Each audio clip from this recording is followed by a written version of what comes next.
안녕하세요. 이번 시간에는 오토캐드 치수 기입에 대해서 알아보겠습니다. 이 과정은 너무 길어서 제가 두 개로 나눠 놨습니다. 오늘은 그 첫 번째 시간입니다. 오른쪽에 보시면 제가 도면을 하나 띄워놨는데요. 이 도면을 보시면서 설명을 드리도록 하겠습니다. 요즘 설계실에 보게 되면 예전과 다르게 검도가 사라졌습니다. 검도라는 것이 도면을 다 그리고 난 다음에 도면이 제대로 그려졌는지 아니면 문제가 있는지를 체크하는 것인데요. 예전에는 본인이 직접 체크를 하고 다른 사람과 바꿔서 크로스 검도라고 하죠. 교차 검도라고도 합니다. 이렇게 바꿔서 검도를 하게 되면 자신이 모르는 사이에 했었던 실수도 상대방이 찾아줘서 고치게 되면 도면이 더 완벽해지고 그것 때문에 설계 분량이 줄게 되죠. 그렇게 되면 가공할 때도 문제가 줄어들기 때문에 비용을 아낄 수가 있었습니다. 그런데 요즘에는 설계실에 설계사가 기본적으로 많지가 않고 또 오토캐드라든가 3D로 설계를 하다 보니까 잘 맞겠지라는 생각 때문에 검도를 거의 하지 않는 상황이 됐습니다. 그렇다 보니까 요즘에는 설계 실력에 따라서 설계의 품질이 많이 차이가 나게 되고요. 그것 때문에 설계 불량으로 이어진 것은 가공 불량과 조립 불량으로도 이어지게 됩니다. 그래서 설계 도면을 잘 그리는 것이 중요한데요. 오늘은 좋은 도면, 잘 그려진 도면을 그리려면 먼저 어떤 문제가 있는지를 아는 게 중요한 것 같아요. 그래서 안 좋은 도면의 특징을 먼저 살펴보도록 하겠습니다. 제가 띄워놓은 도면은 안 좋은 도면의 예시인데요. 첫 번째는 읽기 어려운 치수기입니다. 도면을 보시면 아주 좁은 공간에 쫙하게 치수를 기입해 놨죠. 읽기가 어렵습니다. 여기 보시면 9.19, 9.19, 또 10에 25 선들이 너무 많이 겹쳐져 있고요. 그리고 어떤 부분은 굉장히 폭이 좁고 어떤 부분은 또 넓고 이런 특징이 있습니다. 이렇게 도면을 그리게 되면 독도라 그러죠. 도면을 읽는 것을 가공을 하시는 분들이 이 도면을 해독하는 것이 많이 어렵게 됩니다. 두 번째는 기준이 없는 치수기입입니다. 도면을 한번 보시죠. 먼저 왼쪽 편을 보시게 되면 7, 24, 9 이렇게 치수 기입이 되어 있습니다. 그리고 그 안쪽에 있는 치수는 위에서부터 13, 15 이렇게 내려오죠. 밑에 있는 부분을 보니까 왼쪽부터 22, 44 이렇게 치수 기입이 되어 있습니다. 위쪽을 보겠습니다. 위쪽은 25에 12 오른쪽부터 이렇게 치수 기입이 되어 있습니다.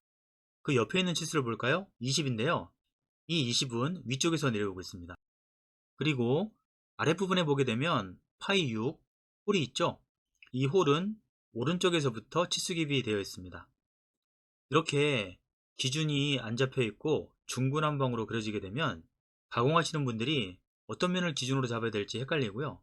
기준을 잡고 난 다음에는 일일이 치수를 찾기 위해서 계산기를 두들겨서 치수를 뽑아내야 됩니다. 아니면 오토캐드 도면을 띄워놓고 하나하나 치수를 찍어야 됩니다. 그러다 보면 실수를 하게 되고 그것이 가공품 불량으로 이어지게 됩니다. 세 번째는 전체 치수의 누락입니다. 이 가공품을 만들려면 먼저 소재를 잘라와야 되겠죠. 그리고 잘라온 소재를 가지고 정확하게 정밀하게 가공을 해야 될 겁니다. 그러려면 이 쇳덩어리에 가로 세로 두께의 치수가 필요한데 현재 이 도면을 보시게 되면 80이라는 가로 치수 하나만 있고 세로 치수는 아예 없습니다. 세로 치수를 구하려면 7 더하기 24 더하기 9를 해야 되겠죠.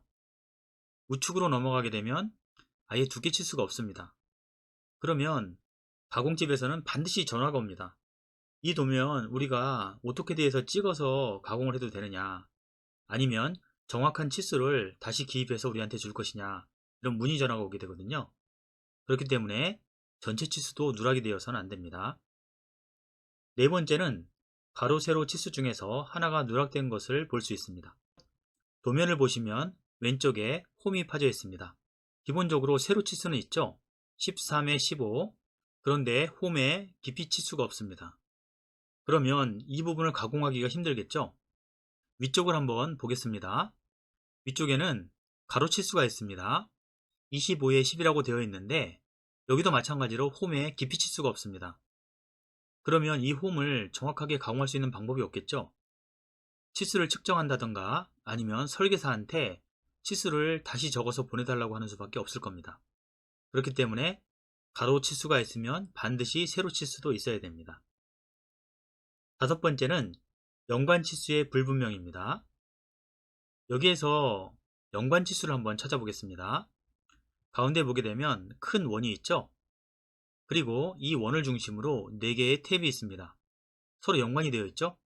또 있습니다. 좌우에 있는 카운터보어인데요. 이 카운터보어 치수도 큰 원의 센터를 중심으로 배치가 되어 있습니다. 서로 연관이 있는 것이죠.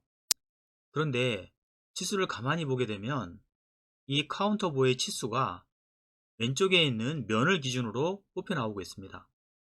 22에 44라고 되어 있죠. 다행히 센터는 똑같기 때문에 위쪽에서 20mm 치수를 가지고 해결을 할 수 있겠지만 기본적으로 원의 중심에서 연관되어 있는 카운터보어는 원의 중심을 기준으로 치수 기입이 되는 것이 맞습니다. 여섯 번째는 중요치수 누락 부분입니다. 이 도면에서 보게 되면 지금 한 가운데 있는 원이 중요할 것 같은데요. 이 원의 치수가 누락이 되어 있죠. 어디에도 치수가 표기가 되어 있지 않습니다. 그리고 4개의 탭도 있는데 이 탭이 얼마인지 별도로 표시가 없죠. 그리고 카운터보어도 중요합니다. 이 카운터보어도 역시 별도로 치수가 없습니다. 중요한 치수가 빠져 있는 것이죠. 이렇게 되면 가공하시는 분들은 이 도면을 가지고 가공을 할 수가 없습니다. 도면에 정확하게 표기가 되어 있어야 가공도 정확하게 할 수 있는 거거든요. 이렇게 몇 가지 정도 알아봤는데요. 설명을 들으시면서 도면을 보시니까 훨씬 더 잘 이해가 되시죠? 정말 안 좋은 도면의 특징을 보고 계시는 겁니다. 설계사들도 마찬가지고요. 또 다른 조립사들도 마찬가지입니다. 이 도면을 보고 조립을 하려고 할 때 문제가 생겼어요. 그러면 이 도면을 해독해서 어느 부분이 문제인지를 봐야 되는데 너무 도면이 엉성하게 이상하게 그려져 있으면 조립하시는 분들도 어려움을 겪게 됩니다. 그리고 설계사들도 마찬가지인데요. 예를 들어서 이 도면을 재활용해서 다음에 다른 프로젝트에 적용하려고 할 때 다른 설계사도 애를 먹겠죠. 이 도면을 보고 정확하게 해독하기가 힘들잖아요. 그렇기 때문에 이렇게 안 좋은 도면들은 이런 부분들을 하나하나 고쳐서 좋은 도면으로 만들어야 됩니다. 그래야 불량품도 줄일 수 있고요. 회사에 이익이 되겠죠. 그리고 설계 실력도 향상되게 됩니다. 그리고 설계사 자신도 자신의 실력이 향상되기 위해서는 이러한 부분들을 확실하게 고쳐야 됩니다.